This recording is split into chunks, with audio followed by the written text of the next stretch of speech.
Thank you for listening to the BJJ Brick Podcast. We'll be bringing you Brazilian Jiu-Jitsu and good times. We hope to flatten your Jiu-Jitsu learning curve, help you get the most out of your grappling ability, and meet your goals both on and off the mat. Welcome back, my friends. This is episode 142 of the BJJ Brick Podcast. My name is Barlann. I'm here with my good buddy, Gary. Gary, how's it going, my friend? It is going great. How about you, Byron? Doing pretty good. I'm excited. Part 1 with Kristina Barlaan was well received by everybody. We got a lot of great feedback, so I know people are eagerly awaiting a Part 2. So it's coming up very quickly, my friends. I actually had somebody at work today ask me if next week is going to be Part 2. And I was like, well, since we said it was going to be Part 2, so it's really going to be Part 2. We're not going to do like Part 1 and then like 4 weeks later do Part 2. But, yeah. So he was actually excited to listen to Part 2. Yeah, and this is the episode where she's going to share about, she got her black belt, she goes competes at Worlds, first time as a black belt, she gets second place. That's amazing. That is incredible. Very huge step up in competition, and to do so well that first year, we get the story. So she shares a lot with us, and the physical side of training, the mental side of training, and competing, and what was going on in her head and everything. So really grateful that she shared everything with us during the interview. You know, your friends at work are concerned about episode 2. We definitely don't want them to miss that. Not episode 2, but part 2 of this interview. And one way you can make sure you don't miss any episodes of the BJJ Brick Podcast is to get to them delivered in your email box every week. And the best way to do that is to go to our website, bjjbrick.com, or on our Facebook page, and just type in there's a little slot to put your name and email address, and that's what you get. Every week, you get the show notes emailed to you, you get a link to the download, and all the pictures and links and everything else you might need is folded up nicely in that envelope and sent into your electronic mailbox. So Blake and Mike, who are from work, who are listening, because I know you're going to listen to Part 2 because you're telling me about it. That way you'll never miss an episode. So definitely take Byron's advice and get on the email list, and you'll never miss it. Yeah, and I'm sure those guys have email. I'm like in the 90th percentile. Well, especially since Blake is our IT security guy, I think he could do some favors for everybody to make sure everybody has email. Well, there we go. Yep. You got the sweet hookups, Gary. Yep, sweet. Hey, talking about sweet hookups, don't forget Byron's audiobook, Your First Year in BJJ. And basically it kind of guides you through it's a roadmap guiding you through the first year, trying to keep you out of the pitfalls. And it's 2.5 hours of content, just like our show here. I'm sorry. But it's an audio book of Byron talking to you. Chapter 2 is your first month in BJJ. So that's a very difficult month. You really thought you knew from watching the UFC before you started. Your first month, you realize you really don't know too much. So it'll help you through your first month, Chapter 2. But it's only $11.99. All the money for it goes to support the show, and it's getting great reviews. So definitely check it on out. And don't worry, my friends, it's not a 12-chapter book that takes you through month by month of your first year. I just think that the first month is rather difficult to get into. It could be exciting. It could kind of be stressful of what's going to happen.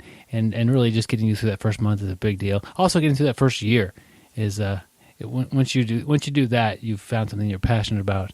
I think you're in a good spot. Yeah, it's like how many days they say you have to do something to make it a hobby, and that's like jiu-jitsu. If you do it for a certain amount of time, it's going to be a hobby, and you're not going to quit. You're going to keep going. So definitely check it out, and hopefully it'll make your first year much easier. I hope so. That's the big goal, and of course the money goes to help the show out as well, and it means a lot to us when we actually sell an audiobook. Gary, I'm interested in our quote of the week. Man, we have a great quote, and you guys have probably heard of this guy. I don't know if he ever trained jiu-jitsu. I don't really know. I know he is pretty good at flying kites, and he's a pretty intelligent person. A guy by the name of Benjamin Franklin. And basically his quote is, "Tell me and I forget. Teach me and I remember. Involve me and I learn." That's a great quote right there. Yeah, I think most people learn that way. If he is saying, "Tell me and I forget," everybody forgets. I mean, Everybody forgets. obviously Benjamin Franklin was a top performer. Very top performer. So if he's forgetting things that people tell him, so are we. I mean, there's no way to compare with a guy like Benjamin Franklin. Teach me and I remember. So that's what we do a lot in Jiu-Jitsu. We're teaching a lot. So, Gary, where would it come in with like involve me and I learn? So I look at it this way. So you go into class and your instructor, your professor tells you, "Hey, I'm gonna teach you the armbar." First of all, he's telling you he's going to teach you the armbar. Then he gets there in the middle of the mat and he explains it. He shows it on a participant there. So let's say he's showing an armbar from mount. He's going to have one guy lying down. He's going to get on top, show the armbar from the mount. That's teach me. Then the involve me part is I'm going to go over in the corner with Byron, and we're going to get on the mat. Byron's going to do some arm bars on me. I'm going to do some on him. The instructor's going to be watching, correct the little mistakes I'm making. But you're going to involve me, and I'm going to learn a lot better that way. Sometimes I think I learn a lot more when they ask me a question. And it's fine if they know the answer already, but they're looking to see if I could figure out the answer. Yep. Like, Gary, why is it important that I control the elbow during my armbar? And so Gary's trying to, okay, why would that be a big deal? Because if he gets his elbow out, it kind of falls apart, Lost it. Yeah, or why is it important that I keep that top leg that goes over the head heavy on their head? And if Gary, let's say you're fairly new, Gary, you could figure out that answer. I'm sure you can. Yep. But so Gary, why is it important to have that top leg over the head be kind of heavy?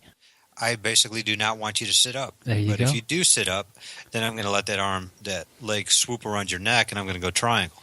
And then when you try to defend the triangle, then my other leg is going to come around the head for the armbar. But I think that it's just having somebody explain it or try to involve them in the process of their own learning.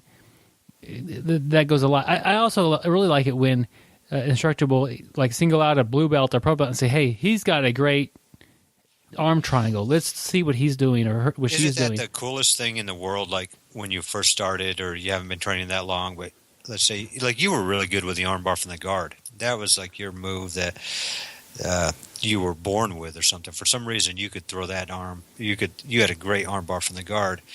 But I just remember like when our instructor there, John, finally would pick me to show something, and I just remember like, just beaming inside thinking, oh boy, that's pretty neat that he has confidence in me. But, also too, like you were saying, when your instructor picks you out to show something, even though you're teaching and showing, it helps you get better.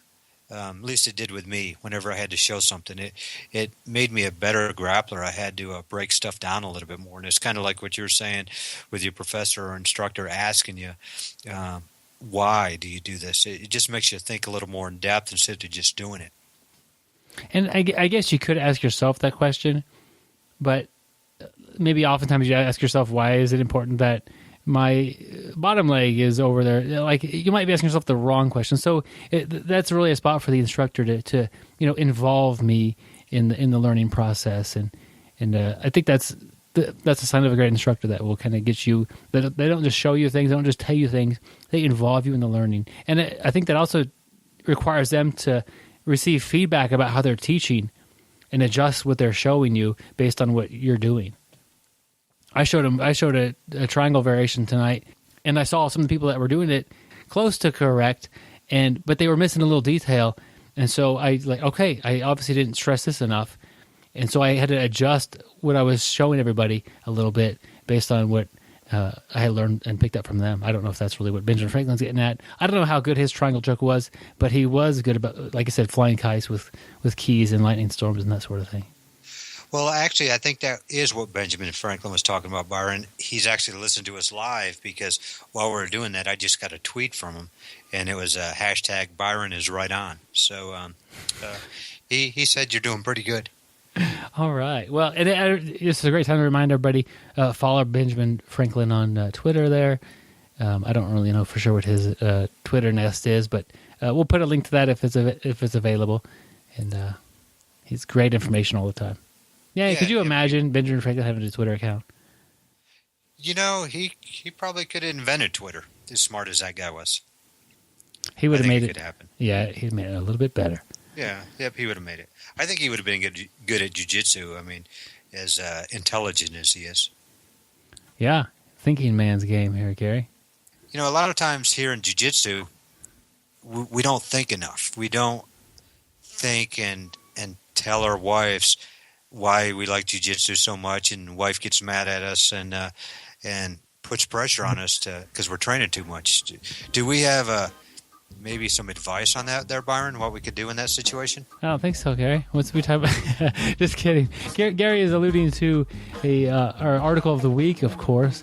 It's called How to Train and Adult at the Same Time. And, and kind of adult here is a verb. How to train and adult at the same time. So we're using the word adult as a verb.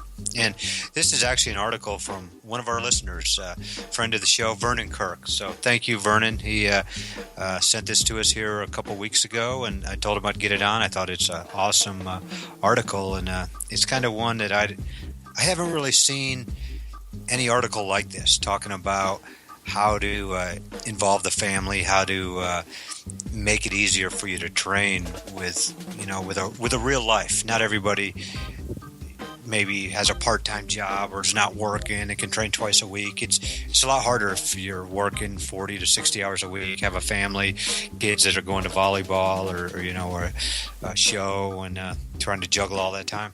Yeah, and Vernon is coming from a place of authority on this. He's been married for 15 years and training for 7 of those years. So he started training after he got married. So everyone had to adjust to this sort of a schedule change. And he's got a lot of great advice. I'm not as skilled in this category. I don't have any children myself, but I do. I am married, and she is happy that I train. So I'm fortunate with that. But and Gary, Byron has a dog, so that counts as a kid right there. Okay, that's good. I'm going to go with that. I'm going to have to tell my parents that I have a dog and it counts. Yep. Yeah, well, your parents is probably the grand dog. They'll probably call your dog the grand dog. I think the podcast is the closest thing I have to raising a child that's almost 3. Well, you think about it. You have a full-time job. You're married. You have a dog, which I already told everybody about. And then on top of that, you have a podcast. So, I mean, the podcast doesn't pod itself and cast itself.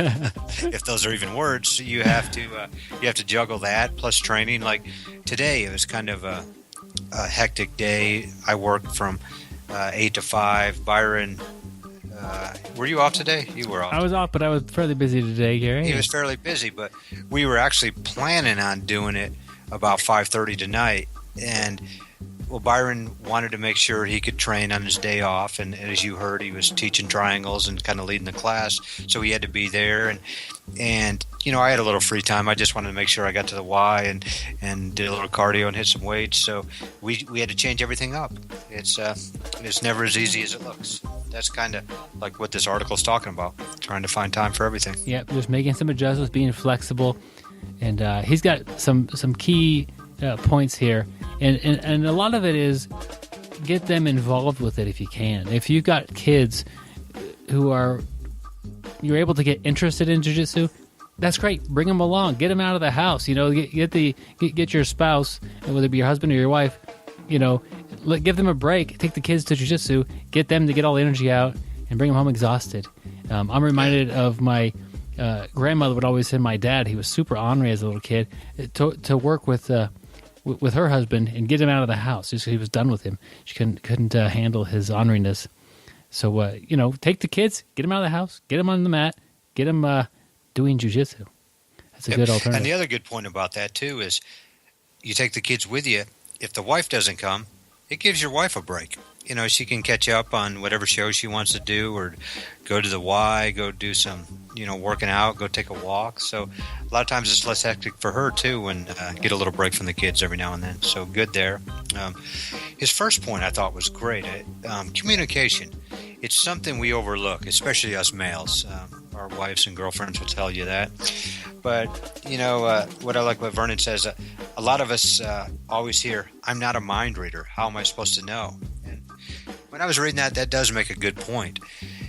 we really need to communicate with our wife, husband, significant other about how much jiu-jitsu means to us, especially if somebody doesn't train. They really don't know what we're going through. And I thought about that. I've never really sat down with my wife and really explained to her. She knows I'm happy, and I'm happy when I'm training jiu-jitsu. But, one of these days I really do need to sit down and just say, man, this is what jiu-jitsu means to me. But I thought that was an awesome idea right there. Yeah, communication. That's that's always a big one when you're trying to get along with people, and it's important. And I got to comment on something else you said. Take the kids, get them out of the house, give your spouse a break. I think me getting out of the house, getting my wife sometimes needs a break from me, and can't blame her on that one. So. I don't blame her at all. I can only spend about 30 minutes with you, and I need a break. Yeah, that seems to be the standard amount of maximum time that anybody, the FDA recommends, exposure-wise per week, and she's well over that limit. And another thing is, so there's a lot of advice in this article. Number 4, do what you say, and this, I think it's like a peacemaking thing, and it's also like living up to your responsibilities. He says if it's your job or your chore to do the dishes every night, you get your butt kicked straight for 2 hours at night class. You get home, you're exhausted. You throw your gi in the washing machine, of course. You hop in the shower. You don't forget to take a shower, and then you go do the dishes. It's your job. You can't kind of just because of jiu-jitsu, I'm not going to do what I said I was going to do. That's a recipe for disaster. Definitely. So I think, that's like putting salt and that's like putting baking powder in the recipe when it's supposed to be baking soda. Disaster. Yeah, that's not going to be very good. Not at all. Do you actually put baking soda in recipes? I don't know. Okay. One of them you put in a cookie recipe, but nobody makes cookies anymore from recipes. They just buy the tube.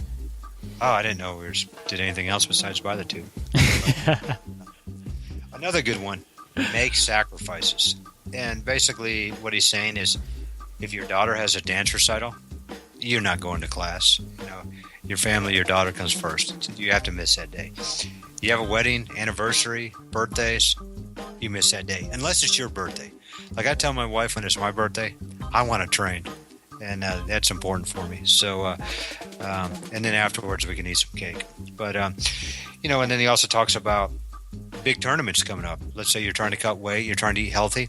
When your family, you're going out to eat at Chili's and everybody's having egg rolls, the Santa Fe egg rolls, and eating hamburgers and wings. You're eating a salad. You're eating, plain chicken. So you're going to be a little grumpy. But you have to do it. There's sacrifices both ways. So you can't miss your family stuff. Very, very important. Yeah, that's you don't want to be training for 10 years and figure out that you've been missing for those 10 years and a lot of big things in your life. We all have different goals, and it may be for a certain amount of time, for a couple months or 6 months, whatever. You're going to do this big competition. You're going to miss a few things. You're really gearing things up, but that's generally for most people not the speed of life all the time, so don't forget birthday parties are a big deal, and recitals, and if Gary has if he has a tap dancing competition, I don't want to miss that. I'm going to make it. I really appreciate that you sacrifice your time, to come see my tap dance competitions. And I'm glad we sat down and communicated about that. And, and I always make sure I bring you, and I make time to bring you. And, you do what you say, and you make those sacrifices. And you always encourage me, so thank you. All right. Well, it's just part of who we. I don't know what I went. You didn't even catch what I did. I went through all 6 of those. 6 of the. Oh, gosh. Yes. Wow, you sure did. Gary just highlighted all 6 of the things in the article. A very amazing thing. I do like the encouragement aspect of it. If they are interested in jiu-jitsu, encourage them. Don't push them. Don't be too hard on them. He's asking his kids, you still want to come? You're gonna have fun with this. And if they want to take the day off or they don't want to be there, he doesn't push too hard. And I see that with Gary. You bring your son sometimes to open mat. Sometimes he's rolling with everybody. Sometimes he's playing basketball. He's there. He's having a good time, depending on what he wants to do. And I think that's a great way to make sure that he doesn't have a negative taste of the grappling arts. Well, normally when he's playing basketball, it's because I heel hooked him too hard. So he's, trying to rest a little bit. So I'm trying to encourage him. Yeah, well, that's good, but he's getting better at getting out of those heel hooks, Gary. Yeah, those 8-year-olds really need to know how to defend that. So no, but thank you, Vernon, because this is a really good article. We'll put a link to it on our show notes, and I think it's one that is very, very important that nobody really talks about. I know I went through this, and I would have loved to have. I mean, this is kind of a roadmap to keep you out of trouble and involve the family. So great article. Definitely check it out. Yep, check out the website. He talks about BJJ and judo, and he says he's a bit of a nerd. So good stuff coming out of our friend Vernon. That's right, Gary. Let's get on with part 2 of the interview. He is the most interesting grappler in the world. He taught Steven Seagal how to do that kick. He was once robbed at gunpoint. He somehow made $200. Some people have gotten cauliflower ear just by listening to him talk. In a survival situation, he can start a fire by rubbing 2 white belts together. I don't always listen to podcasts, but when I do, I prefer the BJJ Brick podcast. Stay sweaty, my friends. Recently got second place in the world in its really class of black belt. That's amazing accomplishment for someone to do, especially someone with as little time on the mat as you actually have. You definitely jumped right into that division and made yourself well known in doing that. So that's just an amazing thing you did recently. Thank you so much. Yeah, it's still surreal. I mentioned it in some of my posts in social media the past few days, but that is my first time ever making it to the finals at Worlds at my weight division, ever. Since, so 2009 would technically be the first time I competed at Worlds, okay, because 2008 doesn't count, because that's white belt, okay? So 2009 was my first time competing at Worlds as a blue belt, and so I had always lost in the semifinals for the most part, with the exception of 2011. 2011, I lost the first round, and I lost to Mackenzie. And so that's kind of funny too, is that Mackenzie and I used to always be back and forth when we were blue belts. We'd always fight against each other. I'm like, man, why can't they just put us on opposite ends of the bracket? Yeah. But we'd always end up meeting either first match or in the semis. And so 2009, I lost to her in the semifinals. 2010, she was actually on the opposite side for the first time, and I ended up losing. I lost in the semis again. I'm like, man, that really sucks. I was so close, 2011, that was my first time never placing. I had placed third in every single Worlds except for 2011 is the only time I never placed. And I lost to Mackenzie, and she ended up winning, and I had Mackenzie my first match. 2012, I placed third in my weight division again, but this was my first time making it to the finals. In general, I made it to the finals of the absolute class, and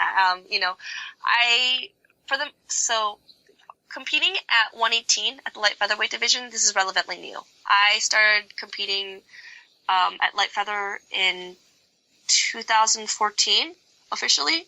So up until then, I had been competing at featherweight, which is 129, and I had always been really underweight. We're talking about anywhere between 3 to 5 pounds underweight. And because I just didn't I didn't think I could make it down to 118, and I can be very honest, I love eating. I love food. So the idea of having to sacrifice food, I was like, oh, there's no way I can ever make 118. So 118 is still new to me. Again, I've only been doing it for 2 years, or a little over 2 years now. And so 2012 was my first time ever making it to the finals, as a purple belt in the absolute division. So think of that, like all the girls I was going against were like middleweight, middle heavyweight. I think the smallest girl I went against was a lightweight, and again, I'm a really, really small featherweight. But making it to the finals this year at Worlds, that was my first time ever making it to the finals at my weight division. And getting to fight at my true weight division, which is actually 118 because I walk around 120. This year has been a bit of a roller coaster. You know, it's my first year as black belt. I've really committed to, I want to compete at the highest level. Of course, that's always been the goal, but I want to make the most of being at the adult division. You know, another thing that people don't know is that I qualify for Masters this year. I turned 30 in August, and it's funny because a lot of people are like, oh, you're so young, you know, like, what are you, like 23, 24? I'm like, I'm actually about to be 30, you know, like, and, you know, I have to, you know, thank my genes for that one. You know, I have my parents, you know, they still look really young, and they live healthy lifestyles, and I grew up living a healthy lifestyle with them, always being active and in eating. Even though I love eating a lot, I always ate really good food, and so I look younger than what I am. Every now and then I'll still get carded at the movie theaters, which is pretty funny. Like, come on, I have to at least look 17. If you're carding me, that means you think I'm younger than 17. That's kind of ridiculous. But yeah, I qualified for Masters this year, so I realized that, I mean, there isn't a time frame. I can compete at the adult division for as long as I want to, for as long as my body can handle it and keep up with it. And so far, so good, you know. I think it's going to be a very long time before I actually decide to compete at Masters, or maybe if I'm quote unquote bored enough and I want to just to compete, or I want to add in like another thing to do, maybe I'll compete at Masters at one point. But until I absolutely have to, I'm going to be competing at the adult, or, you know, who knows, maybe one day I'm going to want to, you know, slow down and start thinking about having a family. That requires having someone to have a family with, which I don't have that, but because right now I'm just so focused on jiu-jitsu. But even though I'm older, which I don't feel old, I know I'm very young. But I'm not as young as some of the other girls that are in my division. I realize who are still in their early 20s. I'm looking at my results so far, and I'm just like, wow, like I'm doing it. I'm accomplishing what I want to accomplish. It started off the year with Europeans. I've been wanting to do Europeans since 2009, since I was a blue belt, since I found out what it was, and I never was able to do it. Either couldn't afford it, or planning, or just life in general. For whatever reason, I couldn't make it to Portugal to compete. And this year I was able to do it. We did fundraising, and I got out there and I won. And now, you know, and I was just like, wow, it was probably a very emotional moment for me. And that was my first time really seeing, like, man, I can do this. I can be the top of my weight division. I can be right up there. You know, I'm toe to toe with these girls who I looked up to, you know, and then, you know, the only two silvers I have, you know, from Pans and from Worlds now, and I played again. I made it to the finals at Pans this year's first year as a black belt. So, and losing to Jazari, who I lost to this past weekend too. And same thing. I've been watching her compete at the black belt level since I was a blue belt. When brown and black belts, females had to compete with each other, and it was one division, and I'm watching her as a brown belt going toe to toe with the best in the world at a black belt level. I'm like, wow, she has amazing jiu-jitsu. She is like very aggressive, and she really imposes her game. And then now I'm competing against her. You know, they have that saying, it's like, train until your idols become your rivals. And it's like, holy, wow, I'm there. You know, she's my rival now. And I know that the first time I went against her, first time I ever went against her was actually an Abu Dhabi trial, and I was a brown belt and she was a black belt. I ended up winning by advantages, and I don't want to say that I believe that was a fluke, but definitely I think the shorter time and that shorter time frame just kind of played into into my field a little bit, so we could more scrambling and just all over the place. And so it really could have gone either way, and I ended up winning. And, still kind of like in disbelief, like, oh, wow, but I knew it was different. So at Pans going against her and, me being a new black belt, and then her being established, veteran black belt, someone who's been there doing it. And, man, I just wasn't ready for her. And I was thinking, man, there's such a big difference between, the girls who were all on the same level with, that we all came up together, competing against each other. And then you have like women like Jazari who have been there and seen it and done it, and they just impose that confidence, and they can put their will in. And Pans, I wasn't ready for her. In my head, I was like, no, I'm here to win. I'm here to win. I didn't train for second, but deep down in my heart, I knew, it was like, can I win? There's still a little bit like I knew that there's always a possibility I can win. There's always a possibility I can win. But in my head, there's still the little voice that's like, but she's been here longer, and she has more experience. And I felt that. I felt her experience when I rolled against her, because it's just like, oh my God, she's relentless with her attacking, and I was not ready for her. And at Worlds, I was more prepared, which was really good. I was like, wow, I'm doing it. But again, there was still that little tiny voice in my head, in the back of my head, that said like, but she's better than you, And again, still seeing myself as the underdog. And Caio sent me a text before I competed, was really motivational. I was looking at them like, wow, that's okay. It meant a lot for, before I competed, he sent that to me. And he still needs to compete too. And he's still finding the time to coach me, even though he can't even be there because he has to recover, And then I talked with him afterwards, and we're talking about the strategy and how I changed my strategy for her because I doubted what I'm actually really good at. I doubted my best game because it seemed that not so much I failed with it, but she shut it down the last time. So maybe I'll do a different approach. And he looked at me. He's like, you need to get out of your head that she's better than you. You need to believe that you're better than her. You need to walk, because when you have that, that's how you fight. Like you did amazing against her. You like your guard, you did everything right except for your strategy, which is how you started. And then once you got to where you needed to be, or where you should have been in the first place, then that's when it was going good. And then you had to, you expose yourself at the end because you have to take a risk. And that's what happens when you compete at a high level. It's like either lose by 2 points, lose by an advantage, or lose by getting submitted. You're going to lose. So you only have a minute to make something happen. You have to do whatever you have to do to get a job done. And sometimes that means you're going to expose yourself to leave yourself open. But if you don't take that risk, then what's it for? You're just going to let the opportunity slip by. Like, no, it's like, you're going to try win or die trying. Of course we're not going to die, but, being able to see the results and see that now like I can make it happen. I can do it.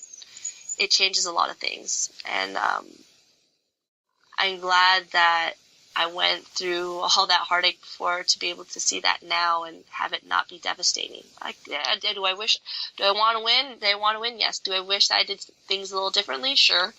I think any athlete can say that I look at the shoulda, woulda, couldas, but at the end of the day, I'm so happy with who I am, and I look at that medal, I'm like, yeah, there's the shoulda, woulda, coulda still. But I know I'm right there. I'm right there, and it's only going to be a matter of time, just for as long as I just keep doing what I've been doing, and of course adding more things that are going to be more uncomfortable to do, but that's fine, right?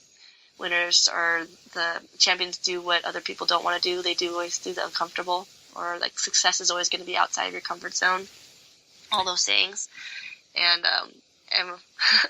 things have already been uncomfortable, but I guess they're going to get more uncomfortable for the sake of a gold medal. Kristina, we're talking a little bit about strategy here, and you mentioned doing some open weight class tournaments. What's your strategy, or what are your thoughts going into an open weight division? Well, one of the luxuries of doing the open class as a smaller competitor is that there's no pressure for me to win. there's no obligation for me to be the gold medalist. Do I want to win? Yes. Do I want to be the best? Yes. But there's no obligation, which is great, right? Because that's oftentimes you find that competing or your results and your performance excels when you feel that you have nothing to lose. And when you feel like you can go in and there's no pressure on you to do anything. Because I don't want to say that no one expects anything of me, but again, you have the light featherweight going into the absolute. People are looking like, oh yeah, that's a person that needs to win. Right. So again, I have that nice luxury of having that. So, and that is a huge asset to have going into competing in the absolute, because you need to be confident. You need to be confident that you're going to go in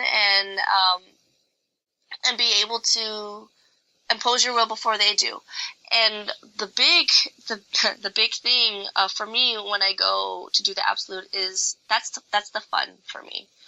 And anytime that I'm going to have fun, and anytime that there's no stress, and anytime that I'm aware that I'm doing this because I want to. I'm doing this because I love jiu-jitsu, and this is just one more outlet for me to be able to perform. I love performing as well. This is one more outlet and one more opportunity for me to display my jiu-jitsu and display the love I have for this art. And it seems like that's not like strategic, but it is, because that means I'm already going in with a mindset that I can win. If I don't, that's fine.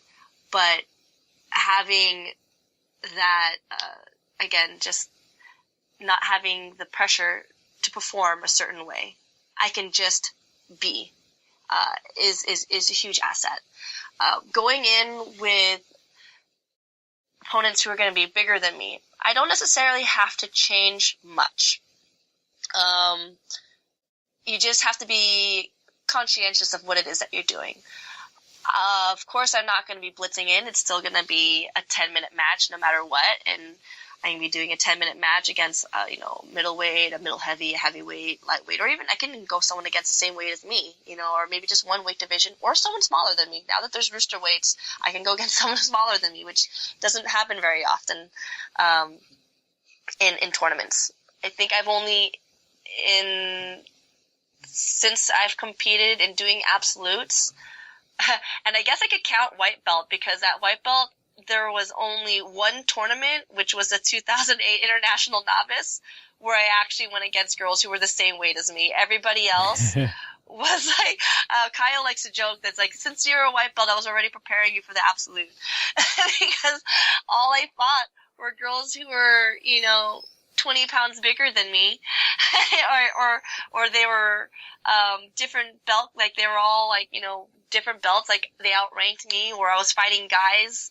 I just wanted to compete. I just wanted to fight. So whoever that I could compete against, I wanted to compete. So the 2008 International Novice was the only time I actually got to compete at my weight division, an actual weight division, not going to a tournament and, okay, the weight division is 121 to 150. And you fight anybody that's in that weight division. Like, all right. or going to a tournament and fighting a guy, which was fine too. I didn't care. I was a knucklehead. I just want to fight. So going in and having the mindset that you're going to impose what you want to do. I like to play guard. I'm not going to stand toe to toe with the heavyweight and try to throw them. But here's the thing too. I also do judo. I do judo now, but before I learned a little bit from my former teammate of mine, Sarah Black. She also competed at Worlds, and it's the first time at Worlds as a black belt and made to the finals. So it's super cool being to see her excel. But she's a black belt in judo, and so when we were teammates, she would teach me a lot And she would really help me get more confidence for the absolute classes, because again, even being smaller, you don't want to get bullied, and it's really easy to step in as a smaller competitor. And it's very common that you're going to have the bigger opponent that's just going to try to bully you. They're just going to try to ragdoll you and throw you around. And so you have to have the mindset that you can withstand that. You already have to have in your head that, okay, they're going to try and push me around, and they're going to try to use their size against me, but you have to be really, really devoted in your head. Like, that's not going to happen. You know, like I refuse to be moved. You know, I'm going to move with them, or I refuse to let them intimidate me, right? I refuse to let them get in my head. You know, there's like this saying that no one can make you feel inferior without your permission. So if I were to feel less than, or feel small, or if I was going to feel like I wasn't good enough to be on that mat in the absolute with someone who was bigger than me, that would only happen if I let them. That would only happen if I actually let them get to my head and like say, oh, I'm so small and they're so big and this is just going to happen, right? Because at that point, that means you're already giving up. Right? Before you even stepped on the mat, you say you're already snake bitten, or the snake already bit you. And the venom is in your system before you even got to fight. So you have to have that confidence. You have to have a backbone. And you have to trust in your game. You really have to believe that your jiu-jitsu is good enough. And you're not seeing who's like bigger and better. You're just you're seeing who has the best jiu-jitsu at the end of the day, regardless of size. And I like making sure I can stabilize my grips. I like making sure that they can't ragdoll me, and then I like making sure I can get to what I want to get to first before they can get to theirs, what they want to first, which is wherever that tends to be. I'm a fast starter, so like I get my grips and I go. Sometimes I can see where they want to go. I don't want to rush into anything. I don't want to pull all messed up. I don't want to, rush into something and then, oh my God, I didn't think this through. It's very laser focused. And then from there, it's just, again, you just have to have confidence in what you know and believe in it and then do it. Well, that's great advice. So we've talked quite a bit about your history and stuff you've done in the past. What's going on in the future? What do you have planned? For now, we have lots of tournaments lined up.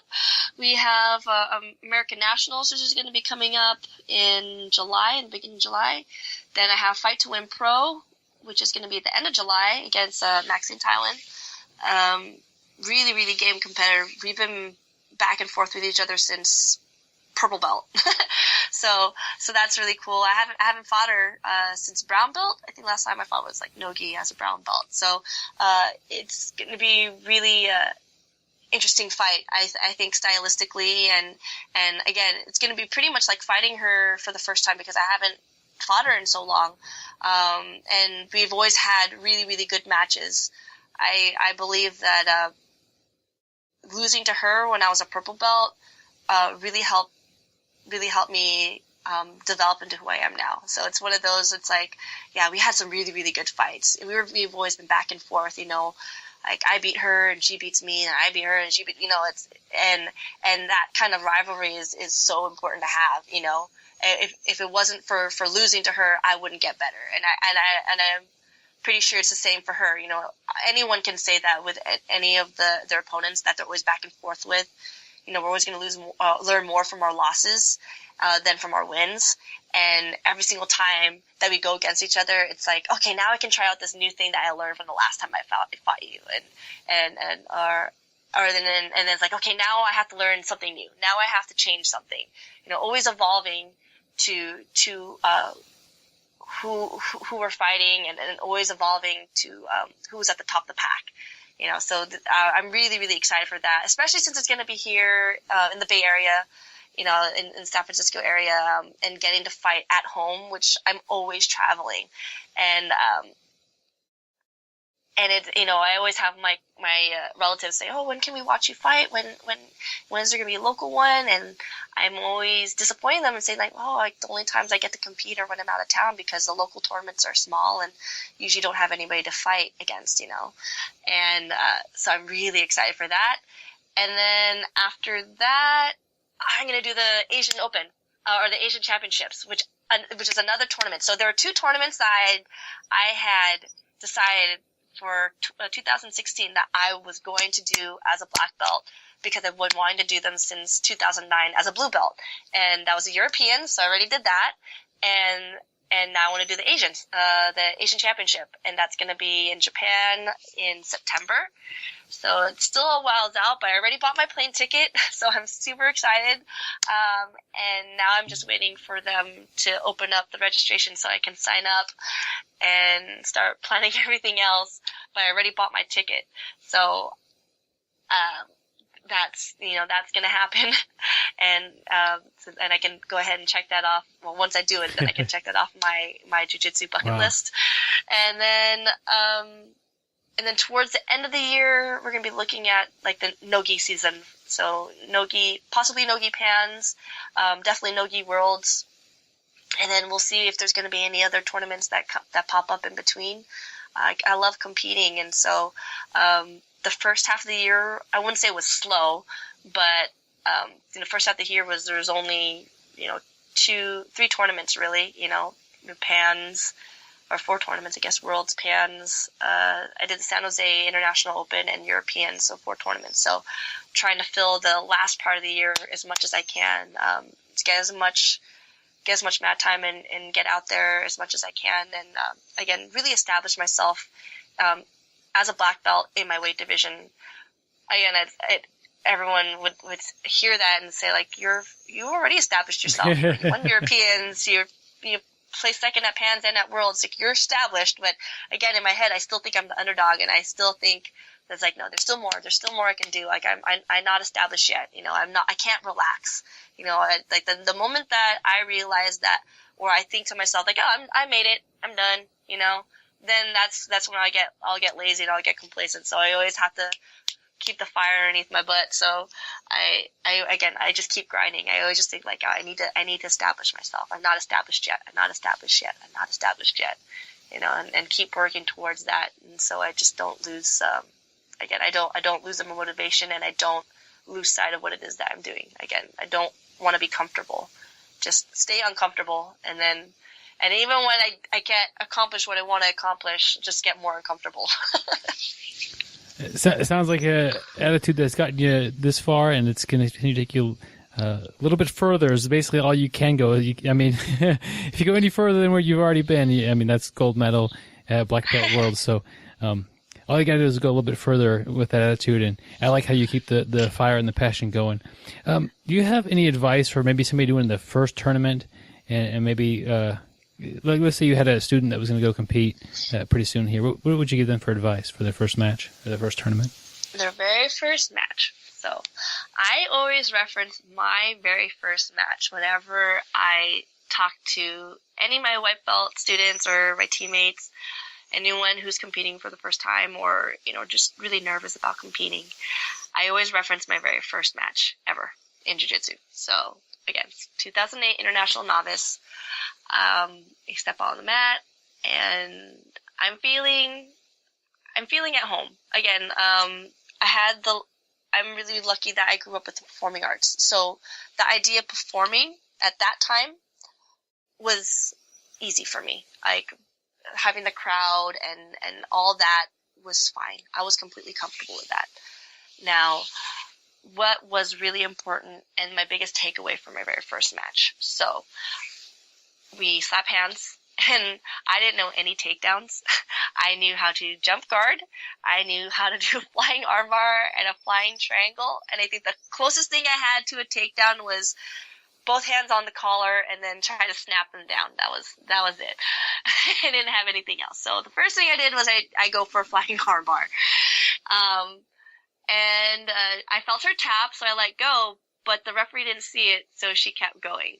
So lesson number 1, don't let go of a submission until the referee tells you to stop. That's number 1. But that, I kind of joke with that one. But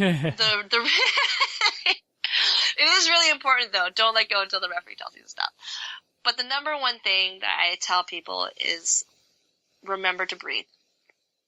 I remember that I realized that the referee didn't see that she tapped, and she kept going. I was like, oh, crap. Okay, so I guess we're still going.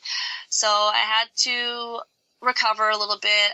I was on bottom. I recovered my guard, and then there was a scramble. I ended up sweeping, and then I passed. I used this pass, and I still use this pass to this day. I think they call it like the X pass. I can call it like a modified bus driver. Anyways, I still use it to this day, which I think is really cool, and I like teaching it. I pass her guard, and then I'm in side control. I'm on top, side control, and my head's close to her head, and I'm stabilizing the position. And all of a sudden, I don't know why, but I heard her breathing. I landed, I passed, and I'm pinning her, and then I hear her breathing. And it sounds like she's panicking. Her breathing is like really, really panicked. And I remember hearing that, and I'm like, oh man, she's kind of freaking out right now. Am I freaking out?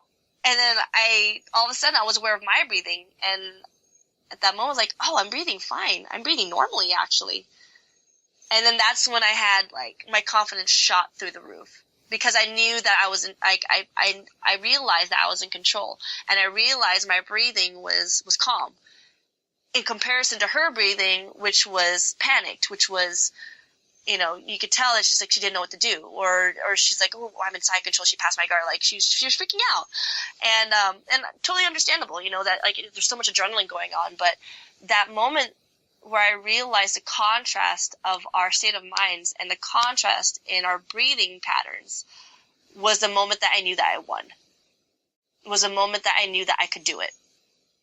And so once I had that brief split second of introspection, in the middle of that match, I missed all of that. I set up, and then I armbarred her, and I finished the match. And I just remembered that feeling, that moment always pops out the most with me. Anytime I think about competing, and anytime I think about giving advice to other white belts, is remember to breathe.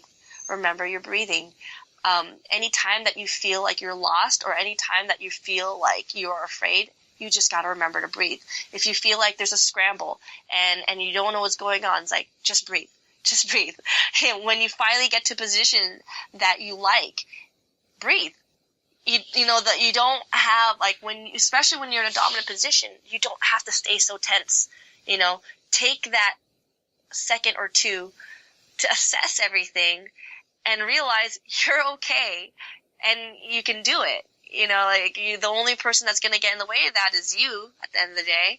And are you going to block yourself, or are you going to let yourself run free?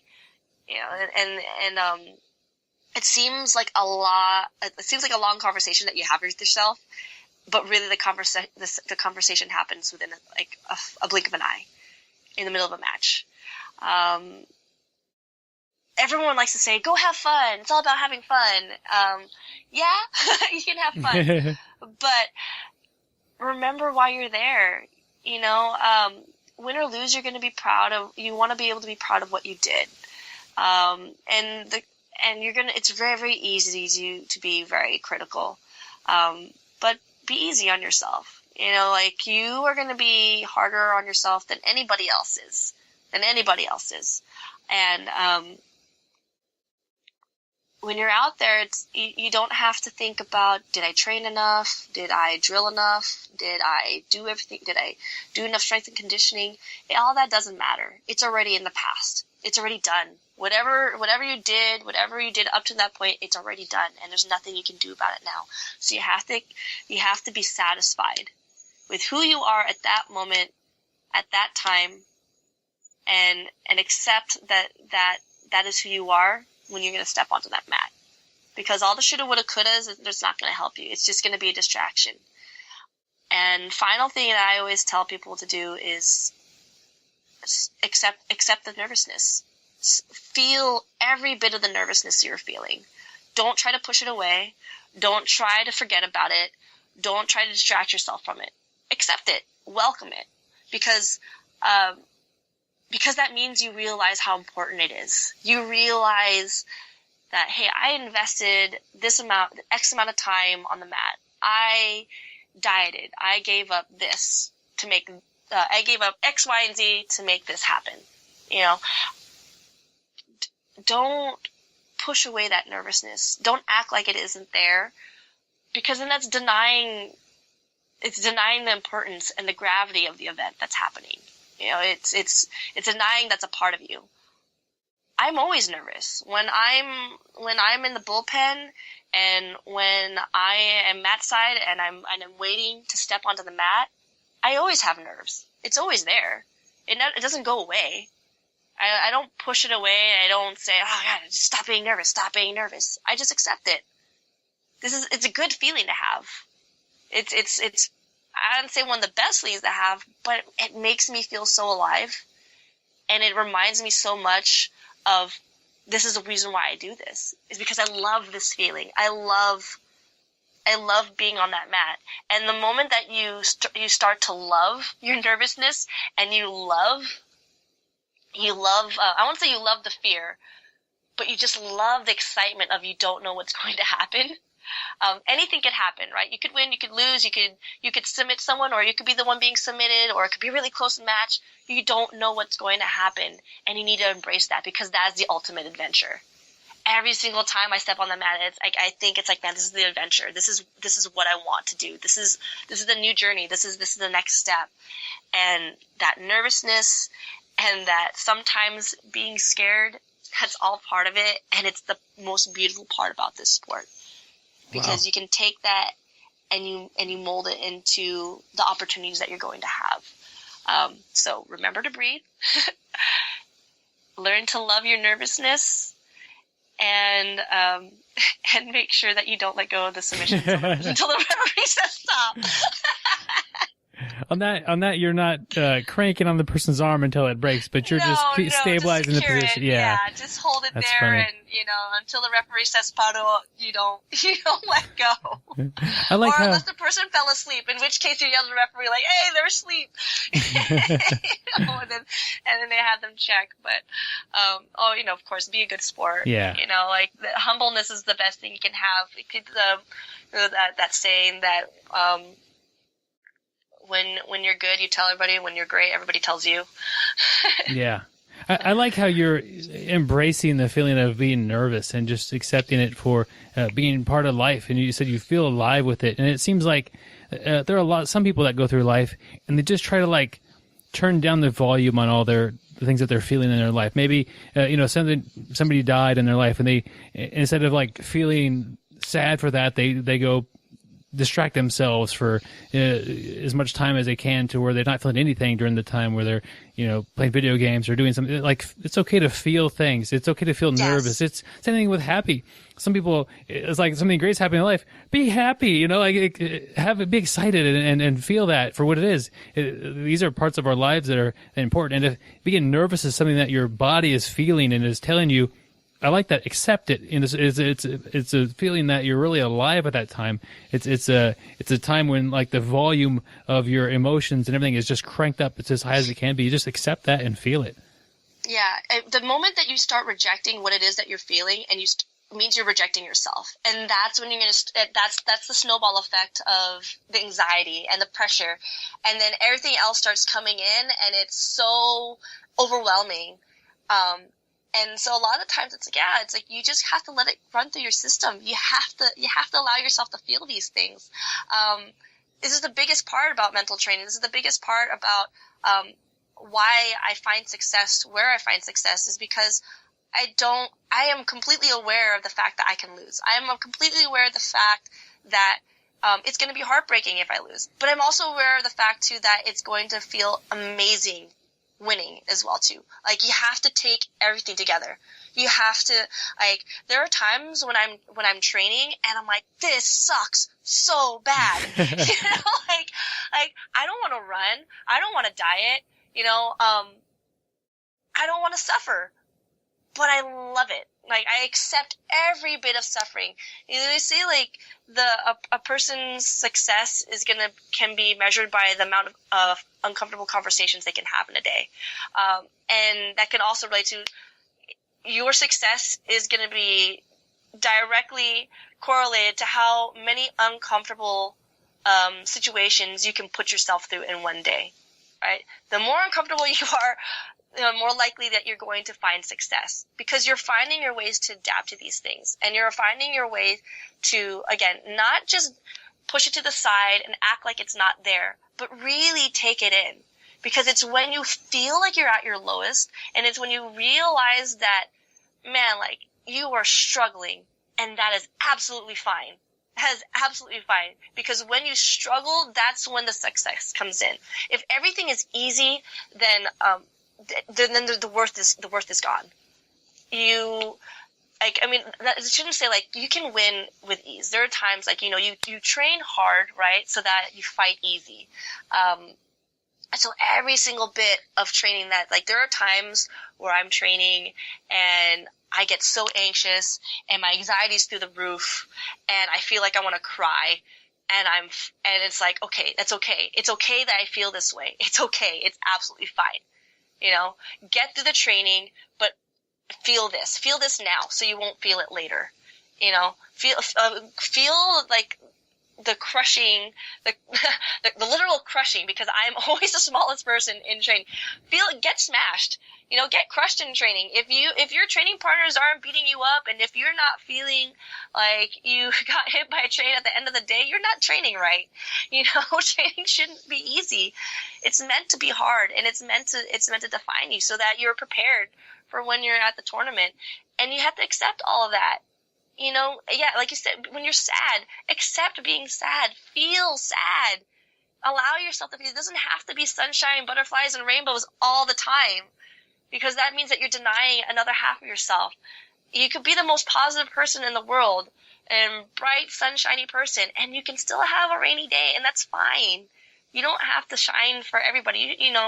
You shine for yourself. You go have your rainy day, because, again, if you don't have the rainy days, you're just going to have a drought, and then everything just gets and then nothing grows. Nothing grows, right? You have to have the contrast. You have to have that balance, and that comes with competition. You have to have the balance of having confidence, but you're mortal, okay? And there's no gods in jiu-jitsu. We're all human beings, and as nervous as you are, the other person's nervous too. And as confident as you are, the other person has confidence too. Even if it seems like it's only a little spark, but that spark is all you need. And that little bit of nervousness, that powers you. Again, we're stronger than we give ourselves credit for. And I had a talk with another white belt. She came in for training camp, for Worlds camp, and I got to talk with her before her matches. And we're in the bullpen. She's like, I'm so nervous. I don't know what to do. And she was shaking, and this tiny little rooster weight, and she's not my teammate, but she was there for the camp for a little bit, and I was just telling her, it's like, it's okay to feel nervous. That's okay. I feel nervous too. And it's all right. You just, you're going to take that, and it's going to power you through. Accept it, and you're going to shine. Like, don't doubt your ability to shine, even though you're nervous. That's okay. Accept it. Just bring it in. All that noise, all the yelling, all of it. Just bring it in. Let it be a part of you. And then when you start loving that, that's when you're going to start performing your best, because you're not afraid of the fear. If that makes sense. You're not afraid of the fear. You're not going to let it control you. You're going to use it. And you're going to use that as your fuel. Wow, that's such great advice for somebody who's at the top of the food chain in the black belt division. That's it's good to hear that coming from you. Do you have any sponsors you want to mention? Oh yeah, definitely have to give a really, really big shout out to my sponsors at Ctrl Industries, Digitsu, Savage 3, Cryotherapy. Okay, so this is kind of funny with this cryotherapy. Everyone always asks me, does it work? And the only reason why I want to mention, give a little bit of time on this is because I was totally skeptic about it. And I was like, what is it like? Is it like hitting yourself with a hammer? Like, it feels good when you stop?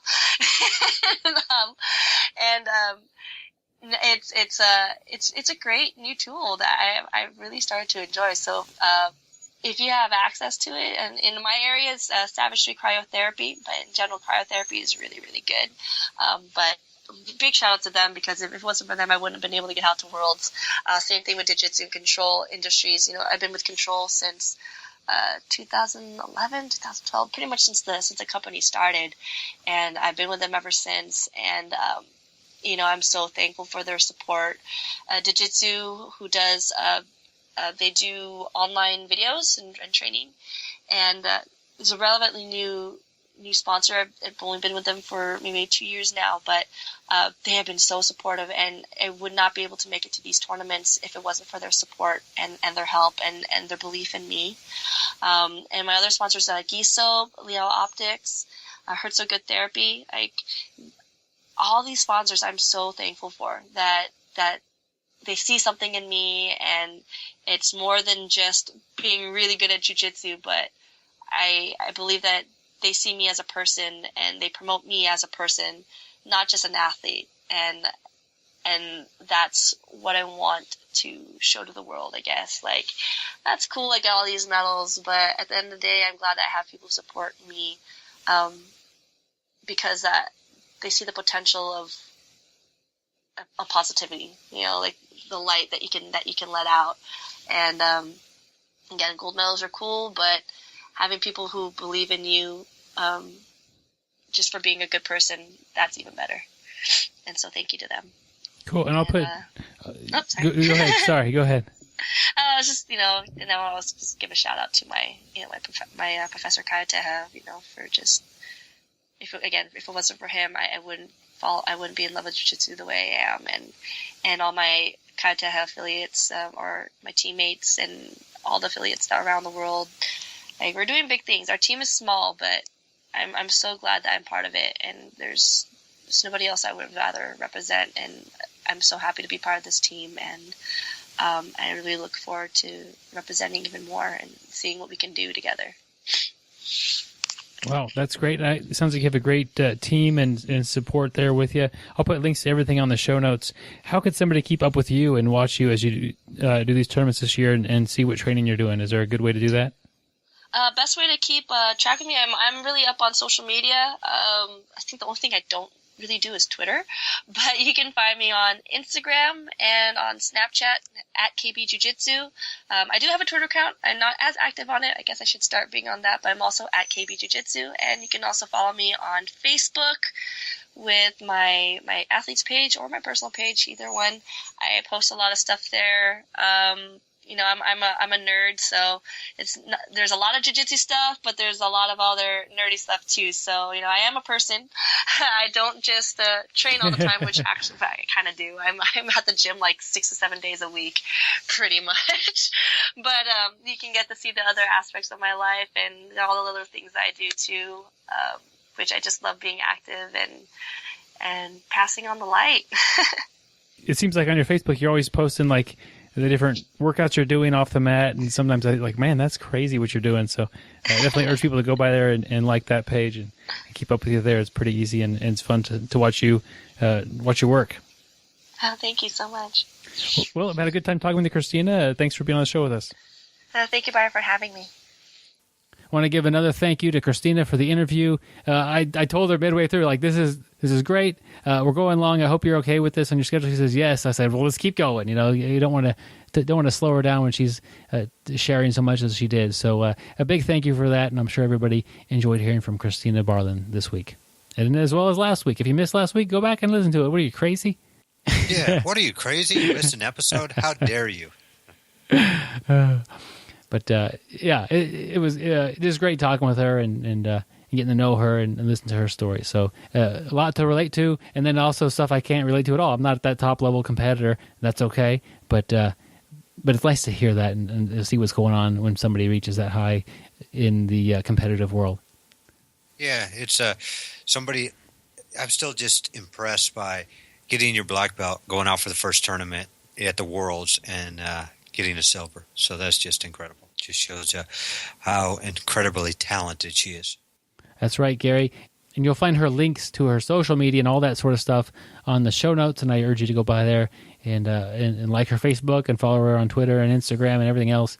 And you can also do it with us. We are on YouTube. Facebook is a great way to get a hold of us. You send us a message, we'll see it. Generally, both of us will. And our email address is bjjbrick@gmail.com. If you have any questions or comments about the show, send them our way. We'll be happy to hear from you and get to know you over the electronic devices. And we'll also put a link to electronic devices. There you go. And we also have a link to Patreon. It's a website for content producers like ourselves, and we have different. This is where you can support our show. We have different levels of support, and we have the brick wall per se there too. But the $3 support per show gets you a 5-inch BJJ brick gi patch. We just come out with a little bit bigger gi patch, so and they're flying off the shelves because people are supporting us like hotcakes. Actually, Gary, not quite like hotcakes. We got a lot of support the first week of Patreon, and then it's kind of we haven't got very many new supporters. We have a total of 4. So if you're thinking that it wouldn't really be a big deal or not, no, it makes our day. When we add a supporter to the Patreon thing, it's a big deal for us. It really is a huge sign of support. So there is a limited amount. Go ahead. Yeah, it's actually the best thing in the world for us. I mean, we get another athletic supporter when you support our show. It's talking about athletics. So you definitely want to be an athletic supporter and support the BJJ Brick Show. Yep, all levels of support are greatly appreciated. It does. It really makes our day. When I get an email that says, "Hey, you got a new supporter on your Patreon," and I go and I learn about it, and I'll of course send you a invite to the private Facebook group where we are talking about all things BJJ Brick, and it's a good time on there, and it's a little way to get some more insight on behind the scenes of the show. Yep. Speaking of behind the scenes on the show, you do not want to miss next week's episode. Should have probably waited a little bit longer to say this, but it just fitted in perfect. But next week's episode, Alan Shabaro, black belt, special forces, overall, all-around stud. Mission 22, I know you've heard about that, but so he's going to be on next week. Do not miss next week's show. Absolutely. Gary, people in our private Facebook group that are supporters on the Patreon page have they got a little chance to help us construct our interview. I was like, hey, what questions should we ask Alan and that sort of thing, and they were really helping out and helping make this the best possible interview that it could be, getting their input in the show that is still in creation. So that's one great way to do that. Of course, links to everything will be on the show notes. Gary, the music is telling us that it's time again for your audiobook. Last week we had a great segment about mat tales, stories and amazement from. So we're going to do another one of those this week? We haven't constructed. We've got a couple in the works, but it takes a bit more time than making up a story on the spot by Gary. So we're gonna rely on that tonight. So Gary, your audiobook this week. I'm looking forward to it. Your audiobook this week, my friend, is Tap Dance. How to get tapped out in less than 5 seconds. I'm just interested in your experience with this subject and what you have to share with such an interesting topic, and it seems like such a weird book to write. No, not necessarily. You think about it. There's a lot in common between tap dancing and jiu-jitsu. First of all, Byron, what's the first letter or first word in tap dance? I believe it's tap. Okay. Jiu-jitsu, when somebody stretches your arm out to the point it's about ready to break, what do? I tap out. Tap. So both of them have the word tap in it. So first of all, that's your number one parallel right there. Secondly, when I'm tap dancing, I'm moving my feet up and down, right? Correct? Yeah, and also when you're getting heel hooked and leg locked and stuff as well. Yeah. Well, the nice thing about tap dance, first of all, with my nimble feet, move them, it's great. Like somebody shoots in for a double leg takedown, a single leg, an ankle pick. I just tap dance my way backwards, get my leg out of the way. So it really helps out there. That's chapter 1. Chapter 2, this has happened to me a couple times. When you're tap dancing, this is offensive tap dancing. I've actually had some people on other tap dancing teams throw banana peels out there on the stage while I'm tap dancing. So sometimes you actually fall down while you're tap dancing. But what you do go from there is you start working single X. Go to X guard. Get your opponent down to the ground and work ankle locks, heel hooks, calf slicers. So there's a lot to work there. That's chapter 2. Chapter 3 is if somebody goes single leg X, pulls guard on you and starts working the legs, you will learn how to tap dance, your way out of leg locks, out of leg vines and stuff like that. So, great stuff there. So this is probably, out of all my audiobooks, the one that probably closely parallels Jiu-Jitsu. And the reason it closely parallels Jiu-Jitsu so much, what's the first word in tap dance, Byron? Tap. And then in Jiu-Jitsu, let's say I'm stretching your arm out to the point it's breaking. What do? You tap out, Gary. Yep, there you go. See where I'm coming from? It's a very clever way to combine your two biggest passions, from what I can gather. First, of course, is tap dance, and then followed shortly behind is BJJ. Also, I want to remind everybody, check out Gary's other podcast, the Tap Dancing Brick. The tap dancing, yeah. It's actually not tap dancing on bricks. I don't use tap shoes. I use a brick taped to the bottom of my foot. So, I started out with cinder blocks, and now it just looks like a brick. That's how much I've worn it down. So, but the other good thing about that is when you tape cinder blocks to your feet and you try to tap dance, I've got really muscular thighs. So, it works great. It's hard to knee bar me. Is that how you get that bug, Gary? Yeah. But the bad part is pants don't fit me. Pants don't fit. I have to wear stretch pants. Yep. Gary, So definitely check out my audiobook. What was the name of it again, Byron? I think you could change it to tap dance and brick, or I don't know, Gary. I I'm forgot struggling. to mention the last chapter, the conclusion of the book. When you're done with everything, what is always good to do is walk to the kitchen and get a glass of tap water. So definitely don't forget that part. You need to stay hydrated. You stay hydrated. And the same thing. Quality H2O. You need quality H2O. High quality H2O, that's right. Yes. Yep.